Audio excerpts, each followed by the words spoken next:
Rod দিয়ে বাড়ি দিছি, সামনে এসে পড়েছি।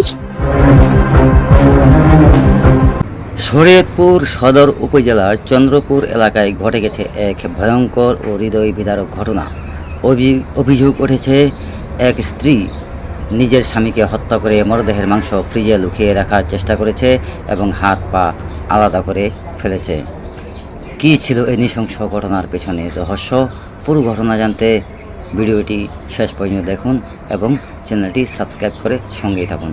রড দিয়ে বাড়ি দিছি, সামনে এসে পড়েছি।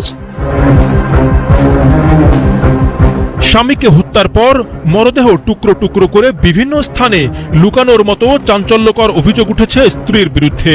হাত ও পা কেটে ফেলেছিলেন পদ্মা নদীতে, মাংস রেখেছিলেন ফ্রিজে। ঘটনাটি নিয়ে জেলা জুড়ে সৃষ্টি হয়েছে ব্যাপক চাঞ্চল্য।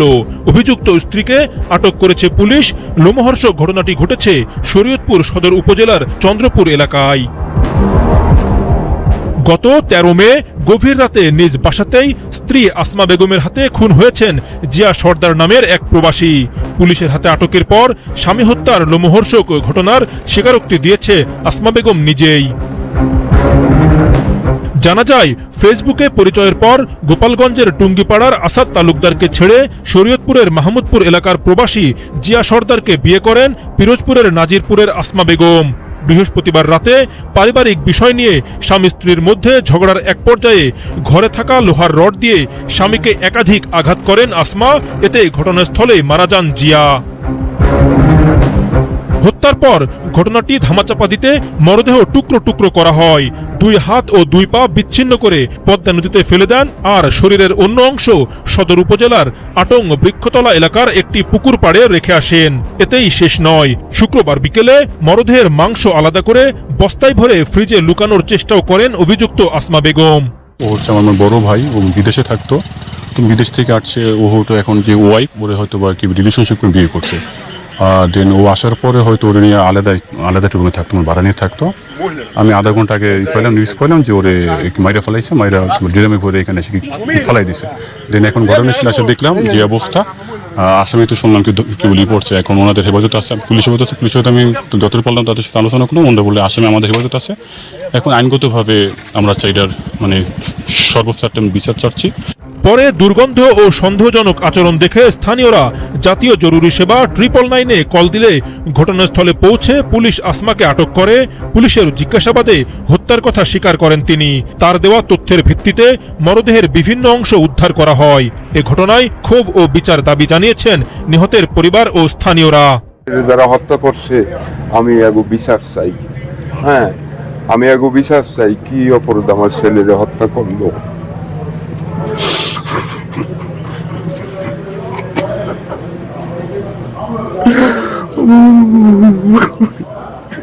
আমার বাবারে, আমার সৎ মা যারা খুন করছে তাদের বিচার চাই আমি, ফাঁসি। এমন নৃশংস হত্যাকাণ্ডের ঘটনা নিজের মুখেই স্বীকার করেন অভিযুক্ত আসমা। ঝগড়া করছি তাই বলে আমার মারতে এসেছে। পরে বাড়ি 2-3 দিয়েছি, দেওয়ার পরে মারা গেছে, বুঝছেন। পাশে বসে আর সারা কাঁদছি, বুঝছেন। কি করলাম? আমাদের মারতো, আমি মেরে দিতাম। কি করলাম? 2 জনে হাতাহাতি করতে গেছে। এই গরমের পাশে একটা রড ছিল, সে রড দিয়ে বাড়ি দিছি, সামনে এসে পড়েছি। আমি বুঝতে পারি নাই যে এত দূরে চলে গেছে। ভাই, আমি একটা পিঁপড়েও মারি নাই। আর এখন আমি কেমনে কি করলাম আমি নিজেই জানি না। এখন পর্যন্ত কারোর সাথে ঝগড়াও করি নাই, কেউ মারিও নাই। নিজে না খাইও মানুষকে খাওয়াইছি। শয়তানের বাজিতে যাতেও আমার ভাগ্যে আছে, তাই হয়ে গেছে। পুলিশ বলছে ঘটনার সঙ্গে অন্য কেউ জড়িত আছে কিনা সেটিও খতিয়ে দেখা হচ্ছে। মরদেহের উদ্ধার হওয়া অংশগুলো ময়নাতদন্তের জন্য পাঠানো হয়েছে। 2টা হাত 2টা পা কাইটে আলাদা করে ফেলি। সে বাসায় একটা ড্রাম ছিল, ড্রামের মধ্যে তার শরীরে পুরা মাংসগুলা নিয়ে নিছে, মানুষের আতজুরি সহ সবগুলা ড্রামে নিছে। মাথাটা আছে ঠিক, আর বডির মাংসগুলা নাই, হাতটা ঠিক আছে, আর ড্রামের মধ্যে ওই মাংসগুলো আছে। আমার কাছে 999-এ একটা কল আছে। তাৎক্ষণিক আমি আমার ওই মোবাইল পেটে এখানে পাঠাইছি। পাঠাইবার পরে 2 মিনিট পরেই ওই ড্রাম যখন খুলছে, গন্ধ আসছে, বলছে সে বলছিল মাছ ফ্রিজে রাখতে আনছে। কিন্তু সন্দেহ হতে তারা আমরা আটক করছি। আটক করে যখন জিজ্ঞেস করছি তখন সে পার্ট টু পার্ট বললো আর কি তার বিরুদ্ধে হত্যা মামলা হবে। আমরা আরও দেখতেছি তার সাথে আর কেউ ছিল কিনা। স্বামীকে হত্যার পর মরদেহ খণ্ডিত করে বিভিন্ন স্থানে লুকানোর এই ভয়াবহ ঘটনায় এলাকা জুড়ে নেমে এসেছে চাঞ্চল্য, বিরাজ করছে আতঙ্ক। নৃশংস এই হত্যাকাণ্ডের দ্রুত বিচার দাবি করছেন স্থানীয়রা।